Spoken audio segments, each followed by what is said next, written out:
एक बार फिर से आप सभी का स्वागत है टोटल न्यूज में। आपके साथ मैं हूं रंजना अंकित द्विवेदी। कोरोना पर तमाम बड़ी अपडेट आपको देंगे। खबरों की शुरुआत कोरोना बुलेटिन के साथ।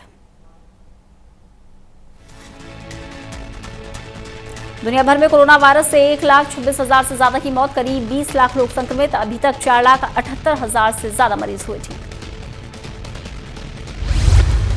दुनिया में अमेरिका कोरोना से सबसे ज्यादा प्रभावित, 25,000 से ज्यादा की मौत, 6 लाख से ज्यादा लोग कोरोना से संक्रमित।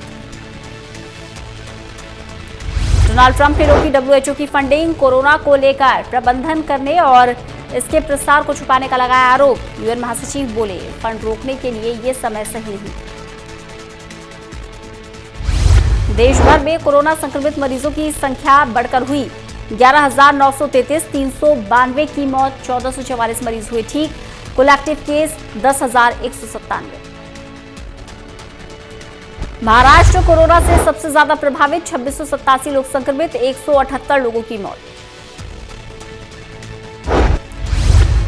दिल्ली में 1,561 लोग कोरोना से संक्रमित, तमिलनाडु में 1,204 लोग संक्रमण का शिकार।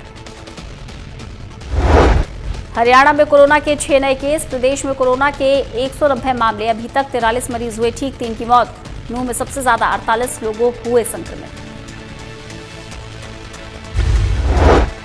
देश के जिलों को 3 भागों में बांटा गया है। 170 हॉटस्पॉट जहां सबसे ज्यादा केस हो, 207 नॉन हॉटस्पॉट जहां कुछ ही मामले सामने आए हो, और ग्रीन जोन जहां कोई मामला सामने ना आया हो।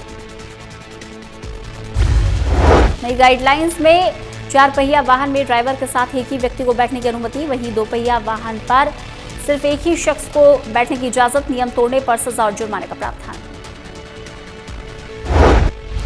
लॉकडाउन 2 में औद्योगिक गतिविधियों पर रोक जारी, मुंह कवर करना अनिवार्य, सार्वजनिक जगहों पर थूकने वालों पर लगेगा जुर्माना। लॉकडाउन 2 में कृषि से जुड़े कामों में रियायत, फसल काटने और बुआई करने की छूट, साथ ही एजेंसियों को किसानों की उपज खरीदने की इजाजत। मंत्रालय की नई गाइडलाइन में मनरेगा के मजदूरों को काम करने की इजाजत, लेकिन सोशल डिस्टेंसिंग का करना होगा पालन। लॉकडाउन 2 में निर्माण कार्य की सीमित छूट, इसके तहत फ्लैट या सड़क मरम्मत आदि का किया जा सकेगा काम, लेकिन भीड़भाड़ में काम करने पर पाबंदी। गुरुग्राम में सेक्टर 9, पालम विहार, सेक्टर 83, लाबरनम सोसाइटी को कंटेनमेंट जोन में निकाला गया है। देवीलाल नगर को कंटेनमेंट में शामिल किया गया है। गुरुग्राम में कुल 6 कंटेनमेंट जोन। करनाल में हो रही गेहूं की फसल की कटाई, 20 अप्रैल से गेहूं की खरीद भी हो जाएगी शुरू। कृषि विभाग के दफ्तर में पास बनवा रहे किसान। किसानों की फसल की खरीद के लिए बनाए गए 159 केंद्र, 3 से 4 गांव का बनाया गया एक केंद्र। फसल बेचने के लिए नहीं जाना पड़ेगा दूर। हरियाणा में आज से सरसों की खरीद हुई शुरू। रोहतक जिले में बनाए गए 4 खरीद केंद्र। सरकार ने सरसों का समर्थन मूल्य 4,425 रुपए प्रति क्विंटल किया तय। खरीद केंद्रों में 2 शिफ्टों में सरसों बेच पाएंगे किसान। पहली शिफ्ट सुबह 8 बजे से दोपहर 2 बजे तक, तो दूसरी शिफ्ट दोपहर 2 बजे से शाम 7 बजे तक। नारनौंद में सरसों की खरीद नहीं होने से किसान परेशान, कोई भी एजेंसी नहीं खरीद रही है। अनाज मंडी में सरसों की फसल पड़ी हुई है। परचेजर के बदल जाने से नहीं हुई सरसों की फसल की खरीद का आश्वासन नहीं मिलने से किसानों की बड़ी चिंता।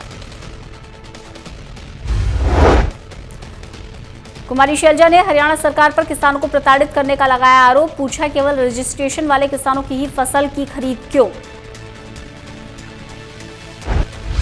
अंबाला में स्वास्थ्य विभाग हुआ सख्त, तय मानकों से सैनिटाइजर ना बनाने और बिना अनुमति के घर में सैनिटाइजर बनाकर बेचने पर होगी कार्रवाई। कोरोना महामारी को रोकने के लिए महिलाएं आई आगे। उचाना के गांव खेड़ी मसानिया में महिलाओं ने लगाया ठीकरी पहरा। दिन रात गांव के मुख्य रास्तों पर पहरा दे रही हैं महिलाएं। उचाना हलके में अब तक नहीं है एक भी कोरोना पॉजिटिव। करनाल में हर थाने चौकी नाके पर तैनात होगी पुलिस कर्मचारी, सैनिटाइज होंगे। जिला पुलिस को सुपुर्द की गई सैनिटाइज वैन।